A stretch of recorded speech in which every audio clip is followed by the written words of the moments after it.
சூப்பரான 6+ மந்த் பேபிக்கு one part recipe தாங்க பார்க்க போகிறோம். இந்த ஒன் பார்ட் ரெசிபியில் எல்லா வெஜிடபிள்ஸுமே ஆட் ஆகிருக்கும். இந்த மாதிரி ட்ரை பண்ணி பாருங்கள், நல்லாயிருக்கும். அரிசி வந்து தேவையான அளவுக்கு ஊற வச்சு எடுத்துக்கலாம். பச்சை பயிறு 1 ஸ்பூன் எடுத்துக்கிறேன். அப்புறம் மைசூர் தால் வந்து 1 ஸ்பூன் எடுத்துக்கலாம். இதை நல்லா தண்ணி ஊற்றி வாஷ் பண்ணிவிட்டு ஊற வச்சுக்கலாம் ஒரு 1/2 hour. இப்போ பாருங்கள், ஊறிடுச்சு ஒரு 1/2 hour. இப்போது நம்ம அதில் வெஜிடபிள்ஸ்லாம் மிக்ஸ் பண்ணிக்கலாம். ஒன்றுனா தக்காளி வந்து ஒரு சின்ன பீஸ் வந்து பொடி பொடியாக கட் பண்ணி போட்டுக்கிறேன். அப்புறம் சின்ன வெங்காயம் அது போட்டுக்கலாம். ஒரு 2 சின்ன வெங்காயம் தான், அதை ஒரு 4 கட் பண்ணி போட்டுக்கிறேன். ஒரு கொத்தவரங்காய், பிஞ்சு கொத்தவரங்காய் அதை பொடியாக கட் பண்ணி எடுத்துக்கிறேன். அப்புறம் கொம்பு அவரைக்காய் அப்படின்னு சொல்லுவாங்க, அதுவும் ஒன்று கொஞ்சோண்டு கட் பண்ணி பொடி பொடியாக எடுத்துக்கிறேன். இது வந்து பட்டை அவரைக்காய் அப்படின்னு சொல்லுவாங்க, கொஞ்சம் ப்ராடாக இருக்கும், அதையும் கட் பண்ணி சேர்த்துக்கலாம். கேரட் வந்து சின்ன பீஸ் எடுத்து பொடியாக கட் பண்ணி போட்டுக்கிறேன். ஜீரகத்தூள் ஒரு 1/2 ஸ்பூன் போட்டுக்கலாம். பெருங்காயம் தேவையான அளவு போட்டு நல்லா மிக்ஸ் பண்ணி விட்டுக்கலாம்.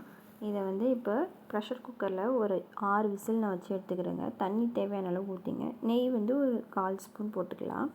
இப்போது மிக்ஸ் பண்ணிவிட்டு ப்ரெஷர் குக்கரில் ஒரு 5-6 விசில் வச்சு எடுத்துங்க. உங்கள் குக்கருக்கு ஏற்ற மாதிரி வச்சுங்க. இப்போ பார்க்கலாம் எப்படி இருக்குன்னுட்டு.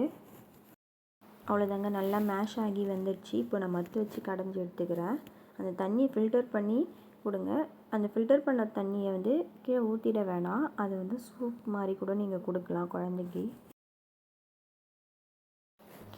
அவ்வளோதாங்க, கடைஞ்சாச்சு. இப்போ பாருங்கள் எந்த அளவுக்கு இருக்குன்னுட்டு. ஒரு சூப்பரான ஹெல்த்தியான ஒன் பார்ட் ரெசிபி ரெடி ஆகிடுச்சு. நீங்களும் ட்ரை பண்ணி பாருங்கள். வீடியோஸ் பிடிச்சா லைக் பண்ணி சப்ஸ்கிரைப் பண்ணுங்கள். பாய்.